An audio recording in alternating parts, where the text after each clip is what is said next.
Okay, I got you on speaker here. All right. Thank you. I think I have you on speaker too. Do you care? Yeah, no, I don't care. That's fine. Okay, good. Okay, so yeah, just to start, I'm wondering just how Zoe's Animal Rescue is kind of doing during this crazy time of coronavirus. We have been adapting as quickly as we can. We adapted, which was very difficult at first because we had to figure out a way to do animal meets and greets for adoption without having it in person. We have to do homeschool. We used to use video calls to do home checks. Right. And yeah, so we've got some pretty strong things in place. It's a little bit tough because we are, even with the province opening up and stuff, we are not following suit with that. We're still demanding 6 feet of distance minimum. We're still following all of the safety rules with our volunteers and stuff. So, but we've managed. We're doing well. It was a sharp learning curve. We were unexpectedly short of puppies, which was not something I ever thought would be a problem, because people who would normally turn to us for help surrender puppies they couldn't otherwise afford, or surrender or work with us to take in a dog that's pregnant, or actually even fix dogs that are females, are breeding them instead and selling them because the puppies are so at a high premium, or have been. Right. It's been like nothing I've ever seen. If you have puppies, you can get rid of them in an instant, and it's concerning, right? Because that's not what we look for. We look for doing a lot of spaying and neutering and careful placement of dogs and stuff like that. Same with cats. Right now we're doing okay financially. That probably won't hold out for very long because there's just a huge financial downturn for so many people, and we live off of donations. Right. We're doing, so these things, it's just tough. We're a nonprofit, and we're also sort of bracing for the future because among the services we offer isn't just adopting out animals, but we offer supports to people who cannot afford emergency vet bills. We do a lot of supports for people on AISH and other limited incomes, and that need is just going to go up as more people swell those ranks. And we're looking at losing donors who leave the province because there are people who don't want to be here anymore, or have to go elsewhere for looking for jobs. And I'm also afraid of the returns that we're going to get as people can't afford to stay in a space that allows pets, or if they leave the province and can't bring a pet with them. Or frankly, all those puppies I talked about are going to turn into teenagers, and people are not going to possibly enjoy them as much as they did the puppy, and we may be getting hit over the head with people wanting us to take in surrenders of teenage dogs. Right. Yeah. So yeah. Lots to think about for sure. Oh yeah. I guess just like even as like a volunteer run animal rescue, like have you seen like a decrease in volunteers, or have they kind of stayed the same throughout? Our volunteers actually grew. Okay. But again, some of that is because there were people who were suddenly had time. Right. So our numbers grew, but then they level out again because there are people who find it fits really well and people who don't. I have a feeling we might lose some if the economic downturn continues, because like I said, that can mean people leave. I hope we won't. People are busier, especially now as the school season is starting, especially with people trying to manage both the pandemic and kids. Right. And schooling. So we're holding our own. But yeah, we always have to be prepared that with anything that we do, is it something that we will have to stop doing, or we can collapse down easily if we lose people. Right. Yeah. That's I guess like the reason that I pitched this story was just because of kind of what you said before, but like a lot of people who might be returning pets, like after, you know, they either have to leave the province or go back to work, and they just don't have time for the animal anymore. Like, so you could kind of envision that happening? I do. Not so much animals we have placed ourselves, because we are, if you do any research, you'll find out we're picky. Yeah. And people don't like it. They're like, oh, it's just a dog or whatever. But we do it not because we're like, oh, the end all be all is all animals are the best.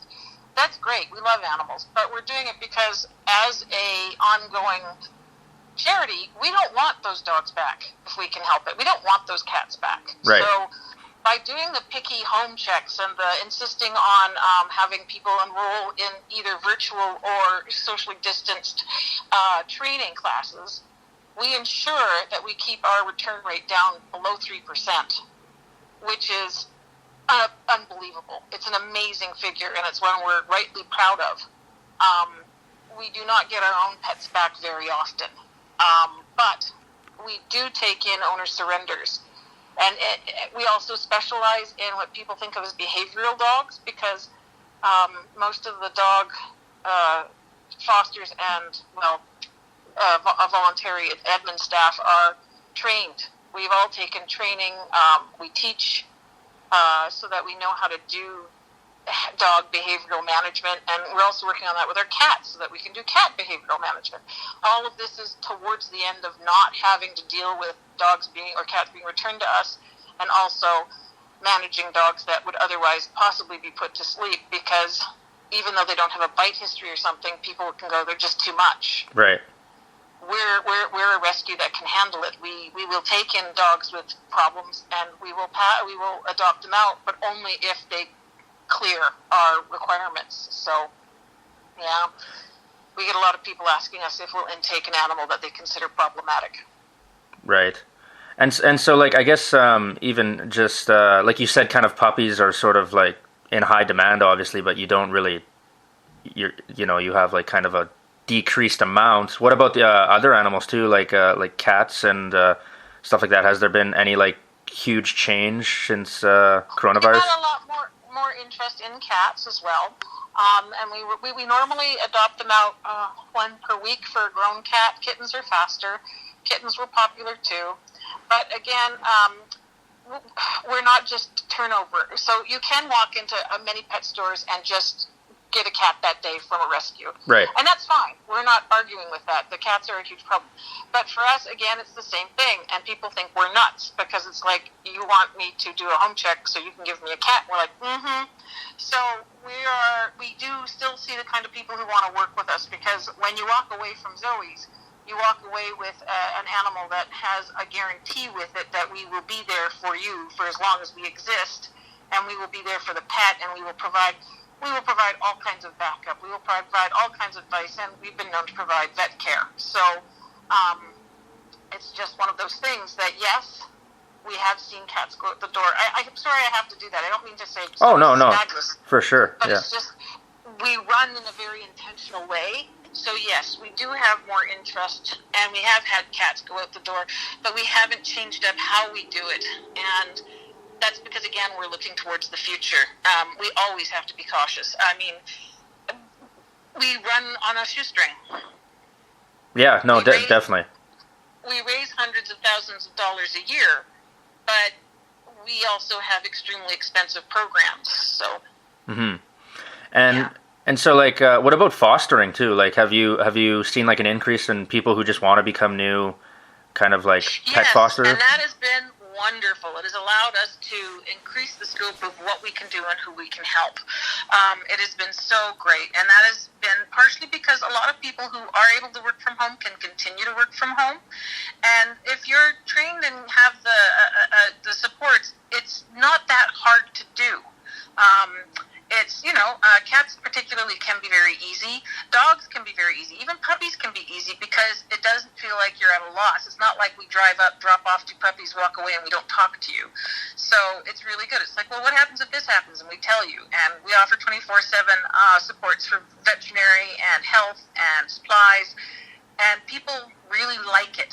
And they really enjoy it. So we did have a nice bump up in fosters. Sometimes they'll realize it's not what they want, because rescue's very hilarious. I mean, like, you might say to me, I'm so excited to rescue. And I'll be like, great, I have a dog. It's 80 pounds. It's never had a bath.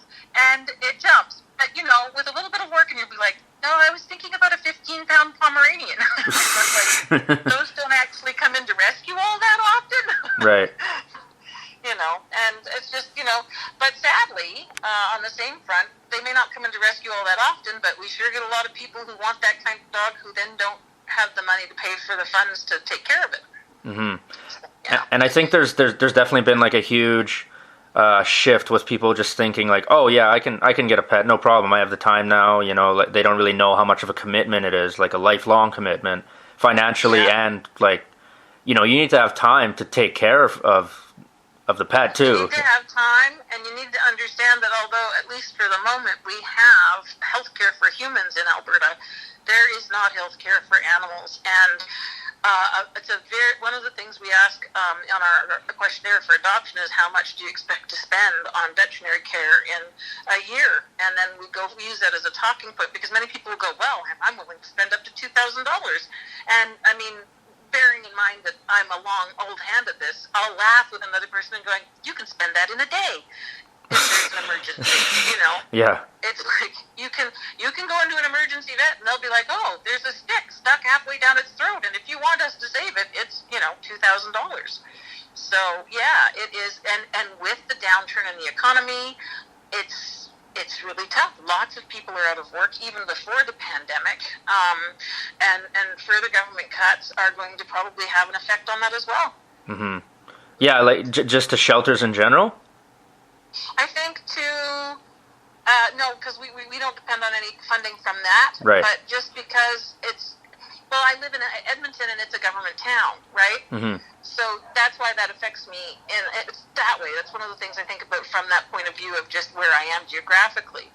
But it's also just that there's not a lot that's going to be picking up business in the next, 6 months to a year. Right. I think during the pandemic, because it is just difficult. There's a lot of new ventures that are very difficult to do in this sort of a situation. And I was reading, just kind of doing like a little bit of research on this. Like obviously you're saying there's huge demand for animals, but like you have like an application process. But how do you like kind of determine like which family's going to get the pet as opposed to like the 50 other people who are going for the same? That's actually really hard, and one of the things that we do is we basically have a team that goes through apps as they come in, and when we see a good app, we forward it to not only the animal they're interested in, and to see if that's going well. But because it goes quickly, then we'll forward it on to another one. I mean, it's really tough to tell somebody no. We get lots of excellent applications, but we have a litter of puppies up right now there's 10 puppies. That's all there is. Right. And we already had one. There was a foster family that was fairly certain they were looking to adopt again, and they've decided to adopt one, so that means 9. So what we do is we try very hard to pick good applications. We're happy to talk to the people about what would make their application good, and then what it does, and one of the reasons that we have such buy-in from our foster volunteers, is the foster who is actually taking care of the animal helps to pick that person. Oh, okay, okay. Yeah, so that's the way we do it, is if it's a good fit, if it meets our standards, and our standards aren't high, they're just all about, are you willing to listen to what we're saying about why we care, if whether you have a line of credit set aside for just your pet, for, it's just, it's hard, because some people think that we're so choosy, it's kind of against the grain for rescues, and we're not saving animals. But really what we're doing is we're ensuring we have buy-in from our fosters, and we have no animals returned to us, or very few. Mm-hmm. Right. And I guess like one of the reasons that I definitely think that there's been like an increase in adoptions, obviously, like, people are at home right now, either working from home, not really able to do anything. I guess like depression definitely comes into it, and like having a pet would, counteract that. But do people say why, like, do they have to say why they're looking to adopt a pet or to foster a pet, like in the application? They do a little bit, but it's not. First off, I don't believe in being very personal, but also I'm very upfront. So, just going to address your the mental health issues. I have PTSD, I have depression, I have ADHD, I have all sorts of fun stuff, and yes, we really see the value of a pet. Like right now, talking to you, I'm curled up on my bed. I was doing some work, and I have 2 dogs pressed up against me, and you can bet your ass that feels a lot nicer than sitting by myself. For sure, yeah. Sorry about being rude, but no. This is just me being, and it's really good. Like I do all kinds of other things to manage. So if we were to talk to someone and they disclosed to us that they had anxiety and they thought a pet would help, we'd want to explore what other things they had in ways of supports. Because a pet it's like a child. They're lovely, they're wonderful, but ultimately they're a responsibility that you have to look after. And so, yeah, we really believe that we try not to get too personal, but we're always happy to say this is what they need. Mostly we don't address it on the matter of what's going on with you, so much as these are the things a pet needs. Right. And that often helps to self-eliminate or help, people who are like, oh, you know what, I'm really not up for that. Like, we're upfront about puppies. They're really cute, but they're really obnoxious. They crap everywhere. They pee. They will chew everything. They will chew your beloved grandmother's antique clock that nobody's ever touched. Yeah. And we're also honest about the fact that a teenage dog, as much as they're lovely, they're assholes. And I mean, I know you can't say that, but they're just as full of vim and vigor, and they're suddenly this puppy who's done come to you every single time will look at you and go, ha, and take off. Yeah. Or it'll leap on the table, steal your steak off your plate, and run away. And you're sitting there going, that's never happened before. And that's just, these are microcosms of life in a small, in a body. It's like we're going to do all these things. So for us, yes, I truly believe that opportunity to bond with a creature that loves you completely, but be realistic about it. Like, my dogs tend to be behavioral, so it's very funny because like last year, my gate blew open in the backyard because a latch gave way. All 5 of my dogs looked at me and went, freedom! Just and bolted. charged out the gate, right? They love me. They love me completely, but I have no illusions about the fact that they will run like crazy if they can, because there's interesting stuff out there. Yeah. But I have to know that. I can't be a person going into it going, they will love me and be with me forever and because they're still animals. So yeah, they are a wonderful thing, and we really work hard on that human animal bond, and we find that the best people who are happiest with pets are the ones that can accept them for what they are. Mm-hmm. And I guess, like, you kind of, like, went into it, but, like, I guess what steps would you take now with your pet to make sure that if you need to go back to work, like once this all kind of subsides, or if it ever does, that it'll be okay? We do insist that everybody who is aware of what dog and cat enrichment is about how to make an interesting life for your animal. And that includes, and that covers a whole lot of stuff. That can include if you're a marathon runner and you run every day, or it can be if you have highly reactive dogs, like some of mine are very reactive. It's embarrassing to go out with them because despite my training and everything else, they will still scream like they're being peeled like a grape at the end of their leash if they see another dog or something that makes them go, oh! So I do a lot of work at home with them. And yet I still am busy with the rescue, so I'm out of the door a lot. But we talk to people a lot about how to do enrichment. And enrichment is huge.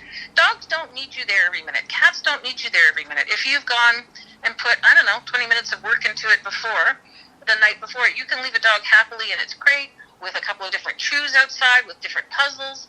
You can, whenever you feed them, you can make it an adventure, because if you just give it to them in a bowl, there's no issue, there's no nothing. But you can get puzzles, you can make puzzles, you can have them find it all in the backyard. They're just little things you can do to easily ease a transition. Mm-hmm. And I guess, yeah, like, have you heard about any kind of like steps that like actual businesses or anything are taking with pets now? Because, like, I mean, like, the increase is huge. That's why I kind of like went into this story. But yeah, have you heard anything? Well, vets are overwhelmed. It's a surprising side effect was, at first we were really terrified for our partner vets because they're all small businesses, and they, out of the goodness of their hearts and their owners, they work with us and they make no money off of us. So we were quite frightened at first that they were going to lose so much business that they wouldn't be able to stay open. Mm-hmm. But surprise, surprise, they have so much business that it is difficult to get in. And thank God they're so good to us, because they fit us in above and beyond the regular clientele. Bearing in mind, they don't make any money off of us. We pay some money, but it just covers costs. That's it. So I am shocked at how busy vets are. Good vets are very busy, and that's one of the things I think people have to be really aware of. Don't just be prepared for the costs. Be prepared that you need to know what your vet's procedures are and if you can get in. My personal vet, I know him personally, which is why I can get access to sometimes much less expensive care than having to go to an emergency vet, because I can ask him, would you be willing to come in? Right. But he's so busy that I wouldn't do that unless it was a dire emergency.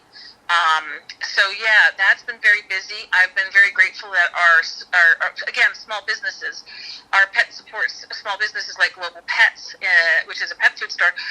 They're doing well. We weren't sure they were going to do well because again, that's a costly thing, buying expensive food for your pet, buying toys, but it's going well. It's something people seem to be happy to be spending money on, right? Because oftentimes a well-matched pet brings you a lot of joy.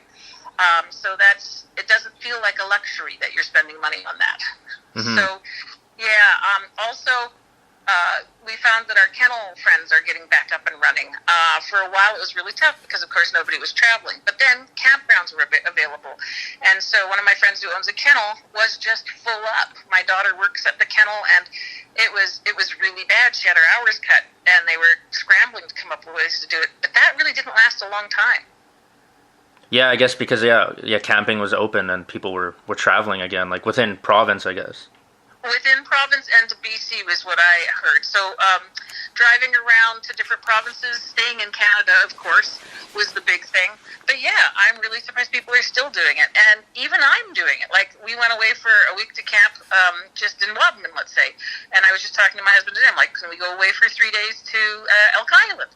So we have dog care already, but that's something that would go into it. We actually pay someone to come and stay with our pets. Mm-hmm. Okay. I think I'm not sure if like where, like you said, you use like breeders obviously to find like puppies and cats and stuff like that too. No.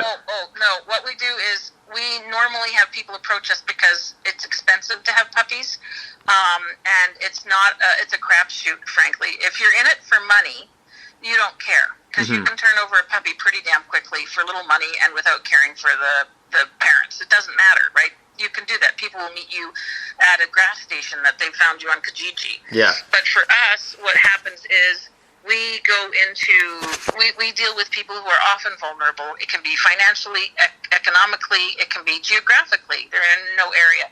They can have a pet that they would love back, but they haven't been able to afford to have it spayed. And what we'll do is a program called No Mama Left Behind, where we'll take the mama into care, and then we'll return the mama spayed and all that stuff done, and then we'll take the puppies and we'll do all that stuff, and then we'll put them up for adoption.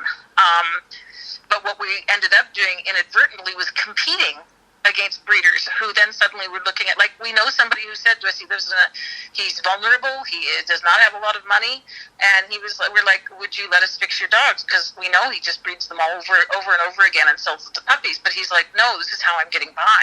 Right, yeah.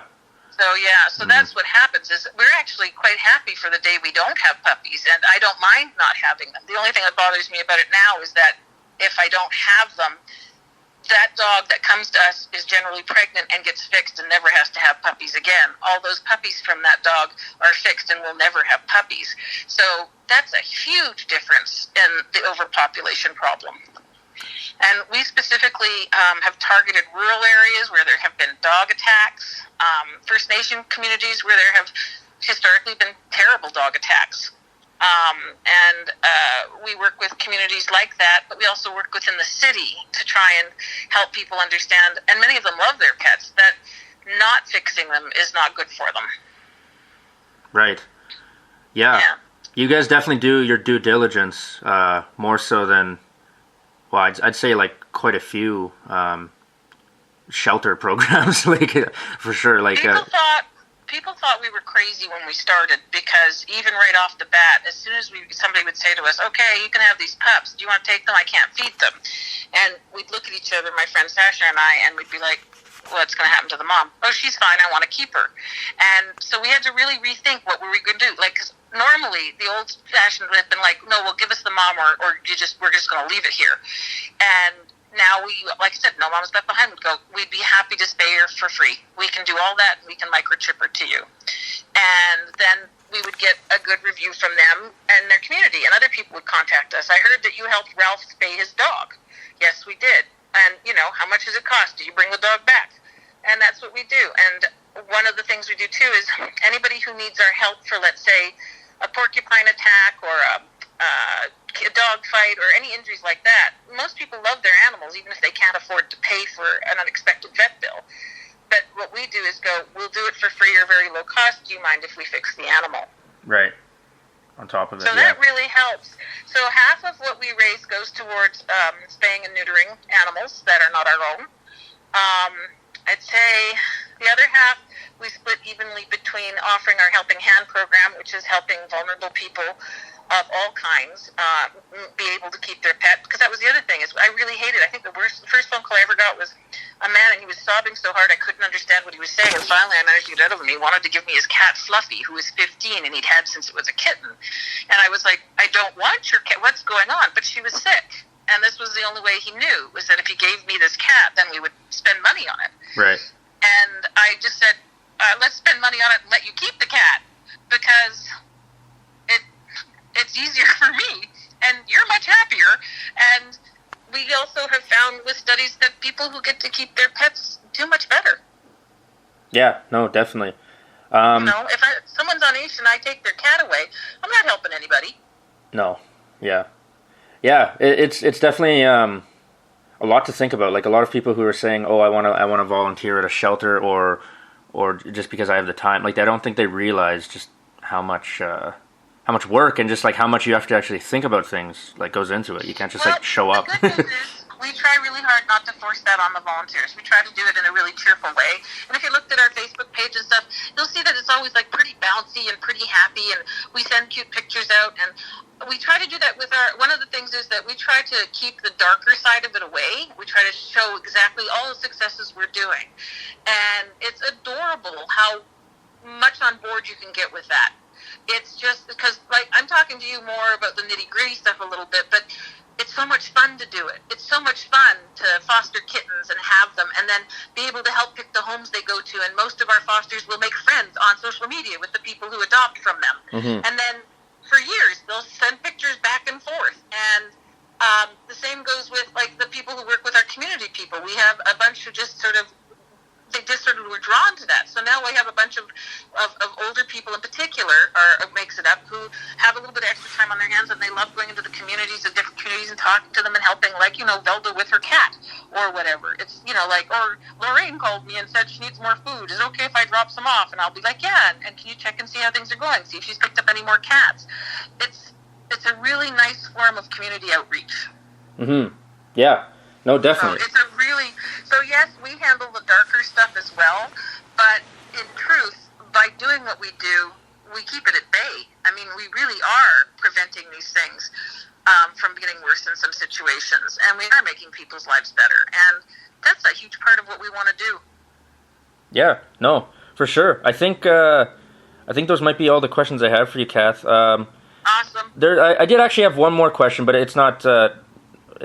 basically, I'm looking to see if I could talk to somebody who's a new pet owner who, maybe they, I'm not sure, like, maybe they weren't thinking of, like, getting a pet, and then COVID happened, and then they kind of, like, wanted to...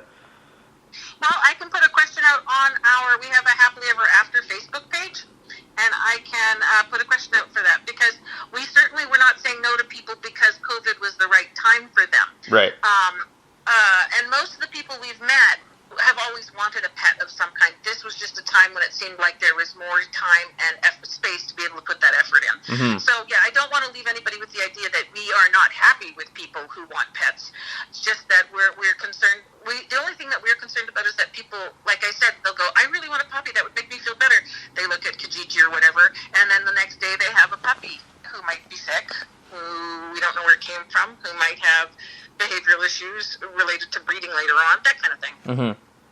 Yeah. So, yeah, I can certainly do that and see if I can round you up some people, because we were fortunate enough to have another litter. And by fortunate, I don't mean I really am end-all, be-all puppies. It's just, it's really nice to have puppies sometimes. Mm-hmm. Even I can say that. I do foster puppies on purpose because I enjoy it.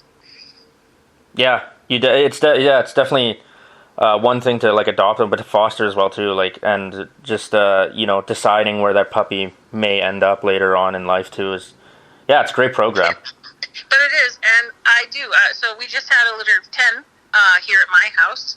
I have a special building set up for it. It's heated, et cetera, and it was a blast. You can't tell me that there's, like, it's really nice to go out and have 10 puppies squeal with joy when you walk into the room. There's a reason we love this. It is a very life-affirming thing to have the affection of a pet. It really is. Mm-hmm. So Great. I'm not going to begrudge that to anybody. Yeah. Well, if it's not too much trouble to post it on your group, and then you can send me a text or even just call me if somebody gets back.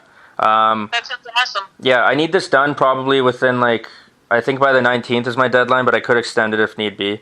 But And I'm going to actually have you on the phone with me for a moment while I go to the group. Sure. Then I can reword it with you, and it'll be done, as opposed to me going, I think I'll do that, and then not doing it. yeah, for sure. Groups.